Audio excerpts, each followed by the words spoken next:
കുരുക്ഷേത്ര യുദ്ധക്കളത്തിൽ രഥചക്രം മണ്ണിൽ താഴ്ന്ന് ആയുധങ്ങൾ നിഷ്പ്രഭമായി കർണൻ തന്റെ അവസാന നിമിഷത്തിൽ നിൽക്കുകയായിരുന്നു. അപ്പോൾ ശ്രീകൃഷ്ണന്റെ മുഖത്തേക്ക് നോക്കി കർണന്റെ ചുണ്ടുകൾ മന്ത്രിച്ചു. മാധവ, അങ്ങ് എനിക്കൊരു ഉത്തരം നൽകണം. എന്റെ ജീവിതം ഒരു ശാപമായിരുന്നുവോ? എനിക്കിതുവരെ ലഭിച്ചതെല്ലാം വേദനകൾ മാത്രമായിരുന്നു. ഒരു മരച്ചുവട്ടിൽ ശ്രീകൃഷ്ണനോടൊപ്പം ഇരിക്കുന്നതായി കർണൻ സ്വപ്നം കണ്ടു. ഒരുപാട് കാലമായി തന്റെ ഉള്ളിൽ കെട്ടിക്കിടന്ന ചോദ്യങ്ങൾ ഒന്നിനു പിറകെ ഒന്നായി അവന്റെ മനസ്സിൽ നിന്നും പുറത്തേക്ക് വന്നു. മാധവ് എന്നെ ഉപേക്ഷിച്ചു. ഞാൻ അനാഥനായത് എന്റെ തെറ്റായിരുന്നു മാധവ.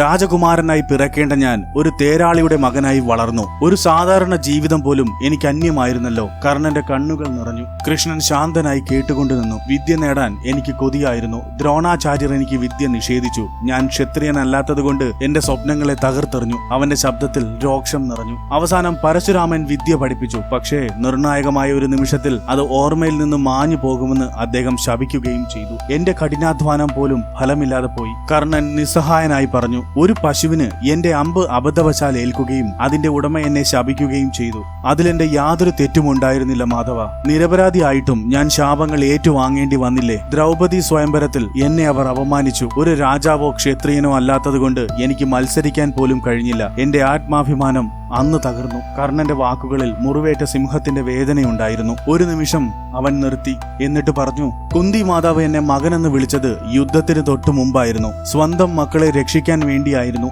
ആ വിളി. ജീവിതകാലം മുഴുവൻ എനിക്ക് നിഷേധിക്കപ്പെട്ട അമ്മയുടെ സ്നേഹം സ്വന്തം ആവശ്യങ്ങൾക്ക് വേണ്ടി മാത്രമാണോ ലഭിച്ചത്? ഒടുവിൽ കർണന്റെ ഏറ്റവും വലിയ ചോദ്യം പുറത്തു വന്നു. എനിക്ക് ലഭിച്ചതെല്ലാം ദുര്യോധനനിൽ നിന്നാണ്. എല്ലാവരും എന്നെ തിരസ്കരിച്ചപ്പോൾ അവൻ മാത്രമാണ് എന്നെ അംഗീകരിച്ചത്. അവൻ എനിക്ക് സ്നേഹം നൽകി, അംഗരാജ്യത്തിന്റെ രാജാവാക്കി. പിന്നെങ്ങനെയാണ് ഞാൻ അവന് വേണ്ടി യുദ്ധം ചെയ്യുന്നത് അധർമ്മമാകുന്നത്? മാധവ, എനിക്ക് എല്ലാം നൽകിയവനോടുള്ള കടപ്പാട് എങ്ങനെയാണ് തെറ്റാകുന്നത്? മറ്റെല്ലാവരും അവനെ തള്ളിപ്പറഞ്ഞപ്പോൾ ദുര്യോധനൻ മാത്രമാണ് അവനെ അംഗീകരിക്കുകയും സ്നേഹിക്കുകയും ചെയ്തത്. ഈ കടപ്പാടാണ് ദുര്യോധനനോടൊപ്പം നിൽക്കാനുള്ള അവന്റെ തീരുമാനത്തിന് പിന്നിൽ. അതുകൊണ്ട് കർണന്റെ കാഴ്ചപ്പാടിൽ അവന്റെ പ്രവൃത്തികൾക്ക് വ്യക്തമായ കാരണങ്ങൾ ഉണ്ടായിരുന്നു.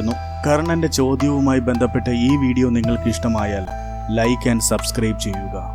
ഓം നമോ ഭഗവതേ വാസുദേവായ.